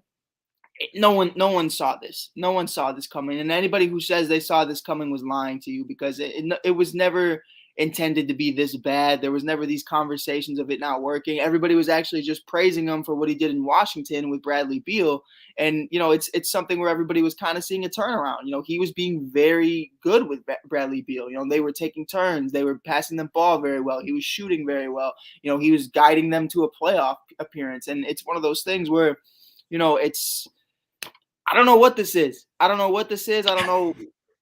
what to even say about it. It's not Russ. It's not Russ. And let me fix that. Not saying it's not Russ's fault. I'm saying like this product of what we've seen the last year and a half is not who Russ is. And I think it's very weird to me to see that. And I think I listened to one of his post-game interviews, and they asked him how he played, and he said he thinks he played fine. And I think you could just see on his face that he's tired of it. He's tired of LA. I think LA's tired of him too, and I think it's very mutual. I think the only thing that keeps this from, continuing is $47 million, but it's really, at the end of the day, it's sad. But if you look at it too, the Lakers only had like 16 to 19 points off the bench. Yeah. Yeah, but to your point, Russ did in 27 minutes. He had 5 steals, only 1 turnover. He did get to the line a little bit, so he's still produced in other ways. It's just that his game has never been a knockdown catch and shoot guy. And that's kind of what LeBron wants him to be. And that's kind of what look at Kevin Love, for example, when not to say they're correlated the same, but Kevin Love had adjusted his game to work around LeBron, to become more of a catch and shoot guy, versus when he came in to play with LeBron. And now I think you're kind of seeing that is Russell Westbrook really willing to adapt his game that much to play alongside LeBron? I don't know. I think that remains to be seen, but based on what we've seen from Russ, is that he's still, when he gets the ball in his hand, he's going to still play Russ's game, for better or for worse. And I think it's Craig. This one, my bad. This one's for you though. But it's one of those things where you can't. Like, I think some guys, where it's not Kobe Bryant, where you can just lock into a gym all summer and then come out with one of the best jumpers in the game. Like, it's some guys just, that's not their game, and they don't play that way. Like, if I ask Patrick Beverley, hey, I want you to live in a gym, I want you to go to Export, lock yourself in there, never leave the basketball court, he's still ass at the end of the day, and nothing's going to change that. Like, it's not in his wheelhouse to be an offensive scorer. And I think that's one of the big things for Russ right now is, it's never, like you said, been a part of his game to shoot jumpers and to really just be that catch and shoot kind of guy. And you're asking him in, what is this, year 12 or something, to be like, yo, change your entire dynamic. And it's like, no.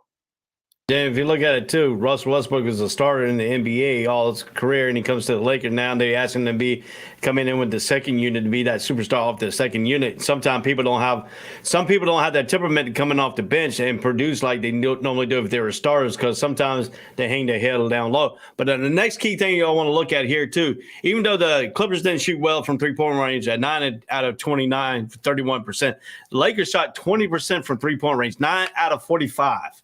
Mm-hmm. Get this. The Lakers took 45 attempts, only made 9 of them. And the game 1, they only had 10 out of 42, I think it was. Right.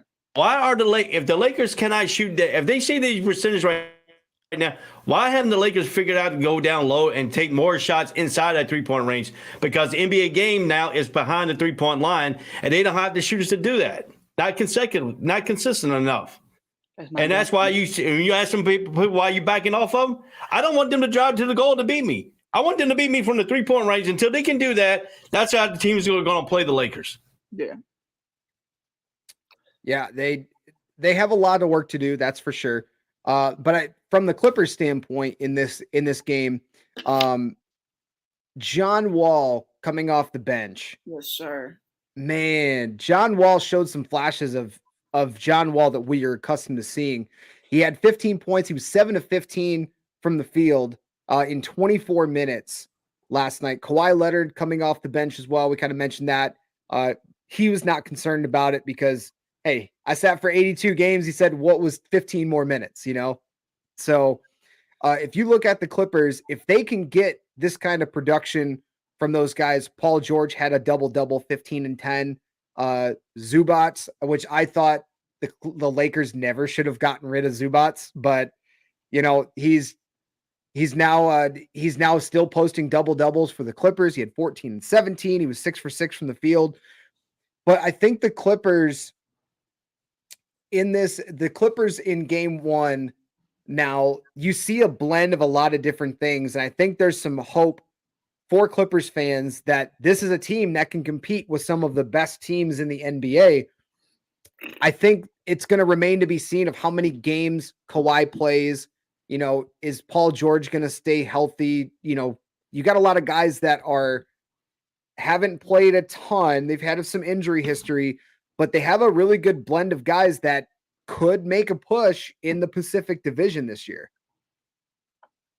100%. I think John Wall helps them out with Kawhi Leonard getting injured all the time. I think adding him to the roster will get him a little bit of percentage of more. Don't have a high risk reward for him. For Kawhi Leonard, I think it's going to help him out as the season goes along because he doesn't have to play those long minutes again because Wall can come in and play certain percentage of that minutes for him and to take away from the long term of risking high injuries. But see, the difference is with Wall has took his mind and accepted his role on this team. He knew he wasn't going to come in to be the starter, so he figured out a role to how he did it. And I think John Wall did the best thing ever. He went and asked his former coach at Kentucky how to become a role player, how to become that player that goes from a superstardom to that. And you can tell Calipari is a coach of fundamentals of playing position basketball. He'll tell the superstars what they want to hear. And so, and that's the only thing I like about Calipari is because his teams will go back and ask him, how do I need to change my game around as I get older? And Calipari will help him out. I mean, that's just a natural position for him. But I think John Wall's temperament came in. He didn't come in looking to be a starter. He came in looking to be a player to help out the team. And I think he changed his game. And I think it really helped him. I think it's now becoming a role player coming off the bench. I think Wall is going to adapt to that very good. And I think the Clippers are going to be better than what people thought. Yeah, I think the Clippers are going to, if they can stay healthy, I think they're going to be a team that's, I would say, top 4 or 5 in the West. And I think could give the Warriors a little bit of trouble if they're healthy. So I think the Warriors are the best team in the West, though. I think the Warriors are going to, my opinion, that's who I'm picking to win the championship again. I think they're going to repeat. I think they're better this year than they were last year. Because Wiseman stepped up. Wiseman has stepped up from what he did last year. I mean, he's improved. Last year, so it's as long as for him. Well, I mean, the year before that too. I mean, he wasn't really that up to where he's at right now. Yeah, I mean, he's turning into a ball player that they need. And I think with Draymond Green and Poole putting their stuff behind each other, because I see that one play against the Lakers when Poole threw the ball to Draymond, I think that showed that that they put that fight behind them, and I think it's making the team a little bit more better too. I think it makes them the cohesiveness. And the thing about the Warriors is they got people who can pass the ball from the 1 all the way down to the 4 spot who can make great passes, because it ain't always Stephen Curry making a great pass, Draymond Green making a great pass. Yeah, I seen Wiseman make a great pass. they do a lot of cuts, and that gives team problems when you have a team that can cut the ball and got big guys who can pass the ball too. So yeah, I not to get it off topic, I totally disagree. I don't think just because he passed them the ball, they're over that. I don't think they're ever going to be over that. I think Kevin Durant and Draymond Green still coexisted after everything happened with that. But yeah, if I'm Jordan Poole, fuck that. I'm not over that. I'm getting my lick back at least once before the end of the season. It's not no. And that was something that was talked about on opening night from a few of the different analysts and like NBA TV, TNT, all that. And the difference between the way guys coexist on a championship contending team versus a team that is like I'm trying to think of who's a bottom feeder, like The Lakers. I don't know, a team that's it's not competing, right? A team that's trying to tank and they don't care what their roster looks like.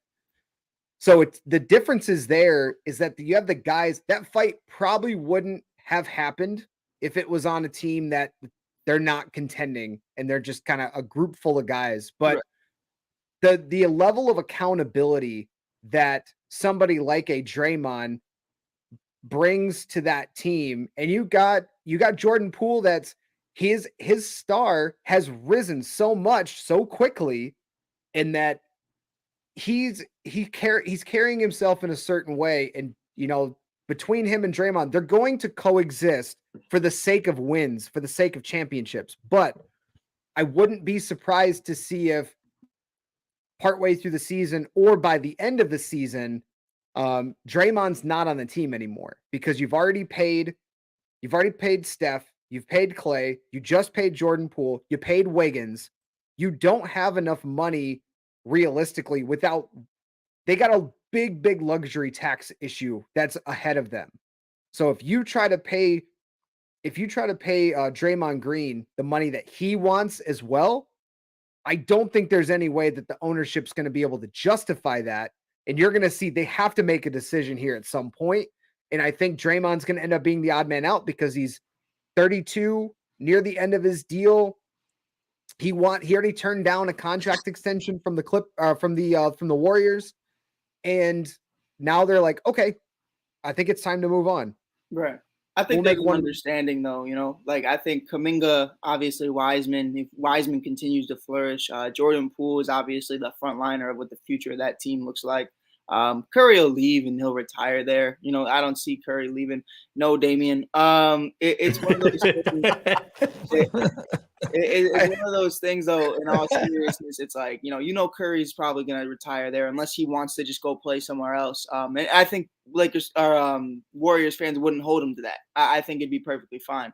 I don't think they'd be hostile about it. I think he's given them everything they can. If he wants to do a 1-year deal to retire, like I did hear, he could potentially want to be a Charlotte Hornet just because he's from Charlotte. I think that's completely understandable. I don't think that's an out-of-pocket thing, especially at this age of his career. You're also looking at guys like Clay, who just, I'm Clay ball all day. I'm one of the biggest Clay Thompson guys there is. And I don't want him in Chicago because I don't want to have to hate him. I don't want to. It's what always ends up happening. I don't want my favorite players on my team. It never ends well. It never ends. It's never ended well, ever. So, I mean, Justin Fields is one of my favorite college quarterbacks, and now I'm watching this. So it's like, I don't wish that upon anybody. It's just one of those things where, I think you look at it for what it is, and Draymond sees the writing is on the walls that his minutes are going to continue to diminish as time moves on with Kuminga and with Wiseman and with all these other guys. It's just unfortunate. And also, Craig, I'm sorry, I'm a little down today, tired. I think I tore my Achilles tendon, bro. So, I mean, I'm on my Kobe Bryant shit right now. We'll see how that goes on. But in all seriousness, I do think Draymond does end up somewhere else. I think it'd be interesting to see Draymond in somewhere like Memphis. I think mentalities like that in Memphis would thrive. But in LA with the Lakers, Patrick Beverley, Draymond Green, Russell Westbrook, no, please don't. Like, that's not. You're just going to get jumped every time you have tip off, and guys aren't even going to be playing basketball. They're just going to be talking shit. So I wouldn't even do that. Yeah. I mean, it was pretty well documented after the Lakers Warriors game opening night, partway through the game, Draymond literally off a free throw walks out into the court talking to LeBron for a minute and then hops back and it's just kind of gotten blown up into this thing where, they're boys now, so is a possibility that we see Draymond in a Laker uniform at some point. That's something to think about as well. I think if the Lakers can move on from Russell Westbrook, get rid of his contract or get rid of some of those bigger contracts they have, I wouldn't be surprised if they take a run at Draymond and be like, hey, come play with us. That don't help their team though, because he's a point forward. He's a facilitator, and there's still no shooters. They would do it anyway. I'm not saying it'd be a good fit for them, but right. But you make the Lakers older then. They're already old as it is. They make them older. It would be a LeBron move, really. He wants to play with guys that he thinks he can play with. And guys that are, also superstars. He likes to have other superstars on his team. LeBron's I'm just throwing that out championship. That's all he's trying to do. Who's a superstar? What's that? Who's a superstar? Draymond? No, I'm saying LeBron wants to play with guys that he thinks are other superstars. And what was the point of saying that? I'm saying about Draymond could eventually go to the Lakers if things don't work out with the Warriors because of the contract situation. And LeBron would want that because LeBron thinks that Draymond's a superstar. That's his boy. He wants to play with his boy. Oh, you want to wear it like this. LeBron wants to play with his boys, not superstar. He wants to play with his boys. That makes it a little bit better than saying Draymond is not he's not a superstar. Draymond is a facilitator who can barely shoot a 3-pointer. Makes one out of maybe 5 times he makes attempts, but still, you're making the Lakers older when you bring Draymond into the thing because he's over 32 years old. I caught Craig slipping. That's the first time I ever caught Craig slipping. Run that tape back. Craig said Draymond's a superstar. Doesn't happen often, Mike. Have a great day, everyone. All right. Well, hey, coming up this weekend, we got a lot of big games coming up, and NBA action. Lots of games happening tonight. The LCS action happening tonight and throughout the weekend, and NFL games. So to close out the show, guys, what are you looking forward to this weekend in the world of sports? Well, Craig, my bad, Craig. I thought you were introing. I didn't even hear you, bro. I did hear you. I did hear you, but I didn't recognize it as a question. Bro, I'm looking forward to it, man. Tennessee Volunteers. We just took down Alabama. I don't give a fuck the rest of the season what happens. This is amazing. This is outstanding. It's an amazing season. I mean, college basketball is just a blast. College football has been a blast. College baseball was a blast. I mean, Tennessee's just on top right now, bro. Tennessee's just on top. I'm loving every minute of it. The Bears are playing the Patriots. We're going to see what happens if Zach Levine's back. I don't know if he's going to be back. I don't know if he's not. I don't know how we're having knee management one game into the year after you just had a season-ending knee surgery too. But I digress. I'm excited for Chicago basketball. And the Blackhawks are back. I know not a lot of people care about that, but might be the last dance with Taser and Kaner in the United Center. So I'm definitely going to try to pop out, see those guys. Gonzo, what you looking forward to this weekend? Baseball playoffs. I watch every baseball playoff game, and then also the Colts game against Tennessee because it's a big game for us, being another division game, and we already lost one game to Tennessee this season already. So I'm looking forward to that Sunday, and there's some good college football, some good Big Ten college football this weekend that I'll be keeping an eye on. Ray, what are you looking forward to? I will be at the Jaguars versus the New York Giants game here in Jacksonville. So that's what I'll be doing on Sunday. Saturday, I'll be breaking down the college football game on the College Breakdown Show with me and Dre Montez. If I get the surprise I'm supposed to be getting here soon, hopefully it'll come today. If I get it, there will be a big surprise on the show of the College Breakdown because somebody betted me 1,000 stars if I'll do this. I'm waiting for the thing to come. Dre's supposed to send it to me. I haven't received it yet. So when it comes, that's going to be a big surprise on Saturday. If I do it, ASAP, All Sports, All Plays Network will get a big 1,000 stars funds for that. So that's the big game plan here for this weekend for me. Plus, I'm starting school on Monday as the Dan Patrick Sportscasting School. I will be starting at Full Sail University on Monday. Yeah. So that's my big thing coming up. Isn't 1,000? I ain't never going to hate on anybody's parade. Isn't 1,000 stars $1? No, I have no idea. it's like 10. I have no idea how that works, but It's not I do one star know- costs you 99 cents. Oh, damn. One star costs you 99 cents. shameless plug. 250 stars is $5.90. 250 stars is $5.95. There you go. There you go. It goes up as you get more stars. Damn. Yeah. Tonight, Pistons go to Madison Square Garden. They're playing against the Knicks. Red Wings are in action in Chicago against Mike's Blackhawks. So I love you too, Mike. Nope. College football. I'm going to pay attention to UCLA and Oregon this weekend. I think that's going to be. We talked about this yesterday in the college football segment.